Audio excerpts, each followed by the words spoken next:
ಹರಿ ಓಂ, ಎಲ್ರಿಗೂ ನಮಸ್ಕಾರ. ಇದು ಮಾಲ್ಟಲ್ಲಿ ಕೊಡುವಂತಹ ಒಂದು ಚೀಲ. ಇದು ತೆಳ್ಳಗಿದೆ. ನಾನು ಇದನ್ನು ಮೊಸರನ್ನ ಸೋಸ್ಕೊಳ್ಳಿಕ್ಕೆ ಉಪಯೋಗಿಸ್ಕೊತಾ ಇದ್ದೀನಿ. ಯಾಕೆಂದರೆ ಇವತ್ತೊಂದು ಶ್ರೀಖಂಡವನ್ನು ಮಾಡೋಣ ಅಂತ. ಇದನ್ನು ಚೆನ್ನಾಗಿ ತೊಳ್ಕೊಂಡಿದ್ದೀನಿ, ಹಸಿಯಾಗಿದೆ ಈ ಚೀಲ. ಈಗ ಇದಕ್ಕೆ ನಾನು ಮೊಸರಿನ ಪ್ಯಾಕೆಟ್ ಹೊಡೆದು ಮೊಸರನ್ನ ಇದರೊಳಗಡೆಗೆ ಹಾಕ್ಕೊಳ್ತೀನಿ. ನಾನು ನಂದಿನಿ ಮೊಸರನ್ನ ತೊಗೊಂಡಿದ್ದೀನಿ.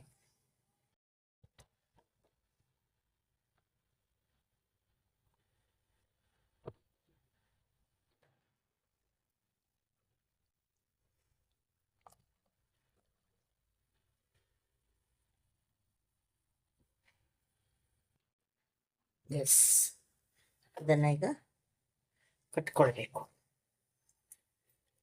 ಒಂದು ಇದರಲ್ಲಿ ನೀರು ಬೀಳುತ್ತೆ.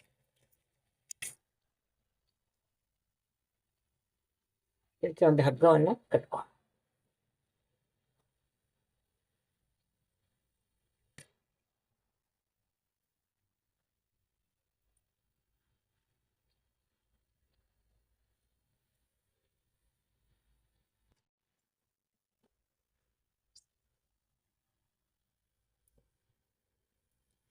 ಇದನ್ನು ಕಟ್ಟಿ ನಾವೆಲ್ಲಾದರೂ ನೇತು ಹಾಕ್ಬಿಡೋಣ.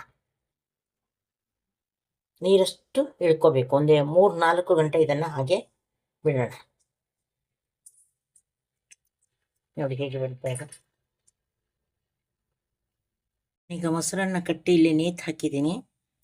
ಇದು ನೀರಿನ ಅಂಶ ಬೀಳ್ತಾ ಇರುತ್ತೆ. ಹೀಗೆ ಒಂದು 4-5 ಗಂಟೆನಲ್ಲಿ ನಿಮಗೆ ಎಲ್ಲಿ ಅನುಕೂಲ ಆಗುತ್ತೋ ಮನೆಯಲ್ಲಿ ಹಾಗೆ ನೇತು ಹಾಕ್ಕೊಳ್ಳಿ. ಅದನ್ನು ರಾತ್ರಿ ಹಾಕ್ಲಿಕ್ಕೆ ಹೋಗ್ಬೇಡಿ, ಆದಷ್ಟು ಹಗಲೊತ್ತಿನಲ್ಲಿ ಹಾಕಿ. ಯಾಕಂದರೆ ರಾತ್ರಿ ಹೊತ್ತು ಅಕಸ್ಮಾತ್ ಚಿರಲೆ ಇದ್ಬಿಟ್ರೆ ಅದರ ಮೇಲೆ ಓಡಾಡುವಂಥ ಸಾಧ್ಯತೆ ಇರುತ್ತೆ. ಎಚ್ಚರಿಕೆಯಿಂದ ಮಾಡ್ಕೊಳ್ಳಿ. ಇಲ್ಲದ ಬಟ್ಟೆನಲ್ಲಿ ಹಾಕಿರುವಂಥ ಮೊಸರು ಸರಿಯಾಗಿ ಇಳಿದಿಲ್ಲ ಅಂತ ಮತ್ತೆ ನಾನು ಒಂದು ಮಲ್ಲು ಬಟ್ಟೆಯಲ್ಲಿ ಇದನ್ನು ಕಟ್ಟಿ ನೇತು ಹಾಕಿದ್ದೀನಿ. ಮತ್ತೆ ಅದು ನೀರು ಬೀಳ್ತಾ ಇದೆ. 100% ಅದರಲ್ಲಿರೋ ನೀರಿನ ಅಂಶ ಅದು ಹೋಗಿರಲಿಲ್ಲ. ಸೊ ಮೊಸರಿನಲ್ಲಿ ಸ್ವಲ್ಪ ತೇವಾಂಶ ಜಾಸ್ತಿ ಇದರಿಂದ ಹಾಗೆ ನಾನು ಮತ್ತೆ ಇದನ್ನು ಕಟ್ಟಿಟ್ಟಿದ್ದೆ.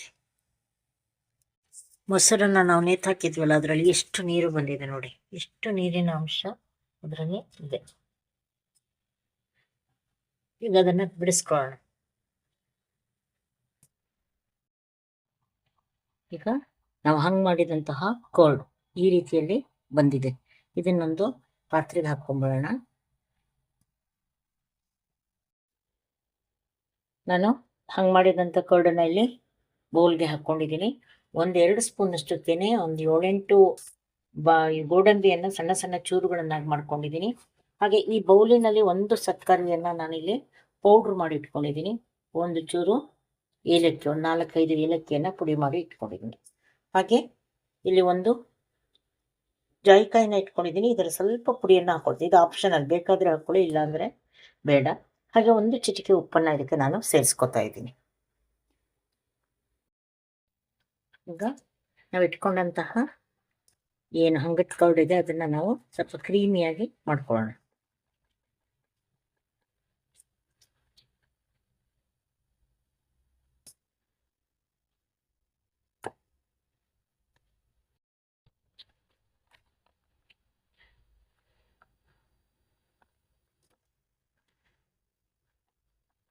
ಈಗ ಇದಕ್ಕೆ ನಾನು ಸಕ್ಕರೆಯನ್ನು ಸೇರಿಸ್ಕೊತೀನಿ.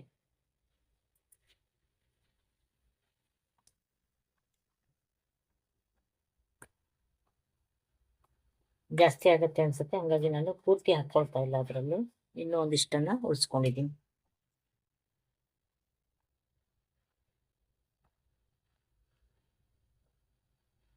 ಇದನ್ನು ನೀಟಾಗಿ ಮಿಶ್ರಣ ಮಾಡ್ಕೊಳ್ಳೋಣ. ಇಟ್ಕೊಂಡಂತಹ ಕೆನೆ,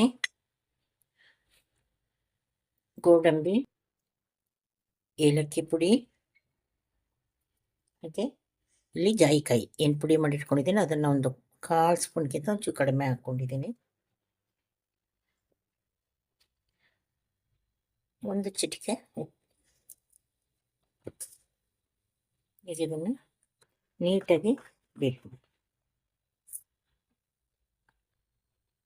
ಮತ್ತು 1 ಸ್ಪೂನ್ನಷ್ಟು ಸಕ್ಕರೆ ಪುಡಿಯನ್ನು ಹಾಕ್ಕೊಂಡಿದ್ದೀನಿ.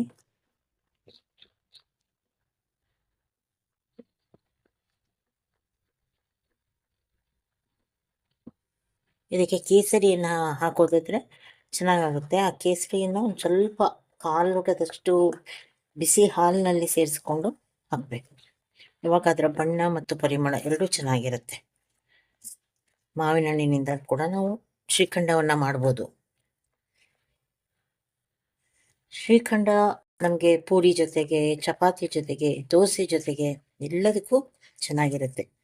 ಮನೆಯಲ್ಲಿ ಮೊಸರು ಜಾಸ್ತಿ ಇದ್ದಂಥ ಸಂದರ್ಭದಲ್ಲಿ ಇದನ್ನು ಮಾಡಿ ನಾವು ಫ್ರಿಜ್ಜಲ್ಲಿ ಇಟ್ಕೊಂಡ್ಬಿಟ್ರೆ ನಮ್ಗೆ ಅನುಕೂಲ ಆದಾಗ ಇದನ್ನು ನಾವು ಉಪಯೋಗಿಸ್ಕೋಬೋದು.